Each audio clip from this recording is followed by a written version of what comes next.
All right, for this example, I'm going to try and show you what the directionality or the polar patterns might sound like on some of these different microphones. This is a Shure SM58 microphone. It's a dynamic microphone with a cardioid pickup pattern.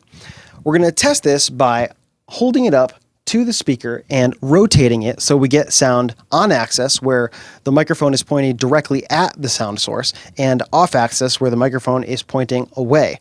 Now as I rotate the microphone around, you should hear some of the frequencies kind of fall off. So maybe the higher frequencies will roll off as it gets turned away from the microphone, and the volume should vary as it's rotated around as well. This should reject sound fairly well from directly behind the microphone, but let's check it out.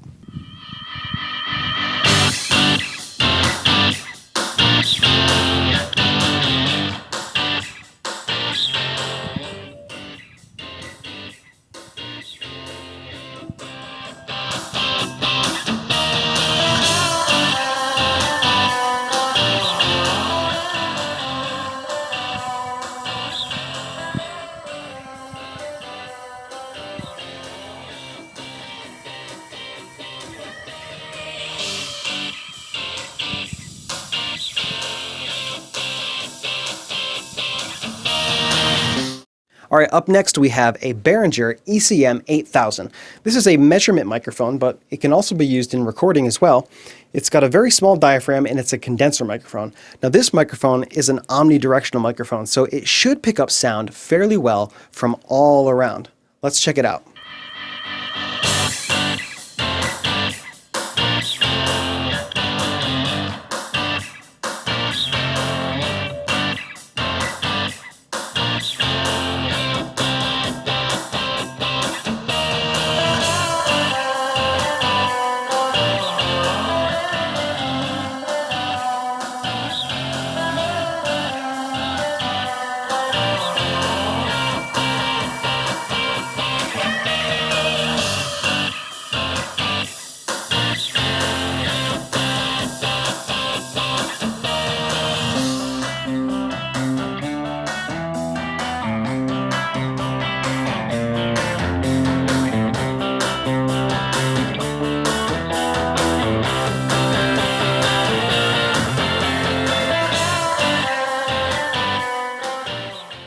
All right, this is another Shure microphone. This is a Beta 57A. Now this is a hypercardioid microphone, so it accepts sounds mostly from the front. It probably has a small little node where it will accept sounds from the rear, but most of the rejection happens from about a 60-degree angle along this axis, in like this. So let's check it out and see how it sounds.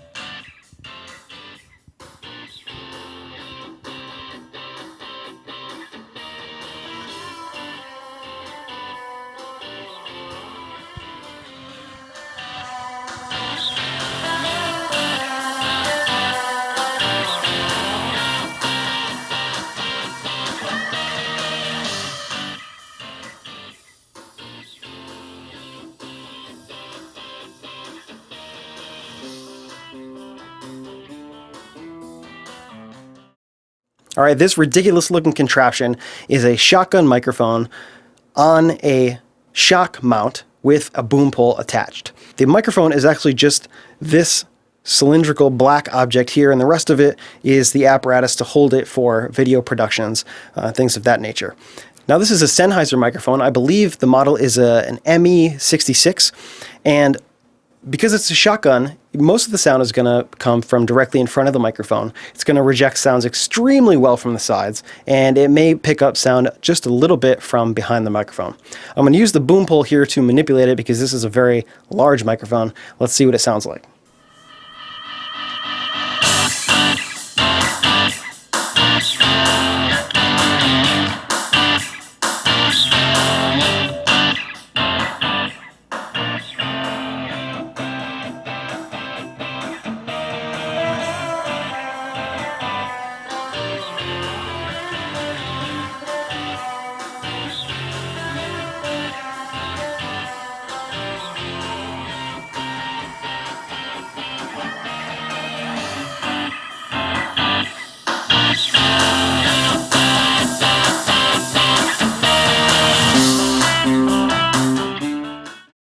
Knowing about the polar pattern in a microphone is important because it will help you decide if the microphone is appropriate for what you are trying to record.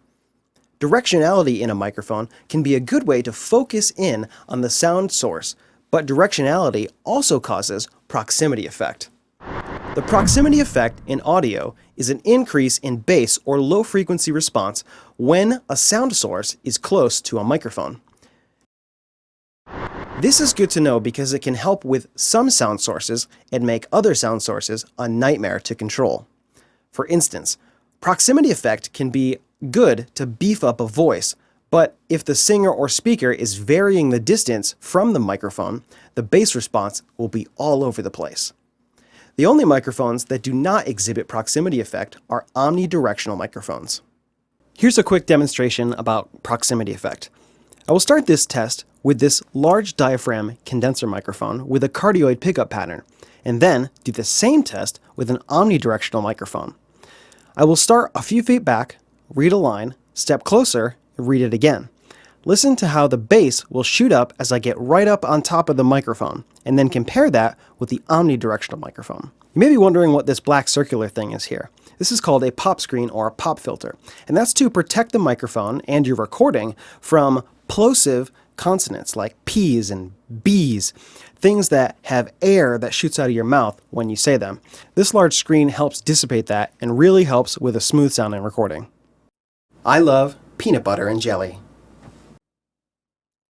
I love peanut butter and jelly. I love peanut butter and jelly. I love peanut butter and jelly. I love peanut butter and jelly. Now we'll try the same test with an omnidirectional microphone. I love peanut butter and jelly. I love peanut butter and jelly. I love peanut butter and jelly. I love peanut butter and jelly. Hopefully you have just heard that as I got closer to the microphone, the bass in my voice increased substantially. This can be a great way to beef up vocals or drums or another instrument that you're recording. But like I said before, it can also present a lot of problems if perhaps you're recording something that already has a lot of low frequency information in it, or you're using a microphone that's extra sensitive to bass or low frequencies. Something you definitely need to keep in mind when you're using directional microphones, be it condenser or dynamic or whatever. Proximity effect can help or hurt your recordings.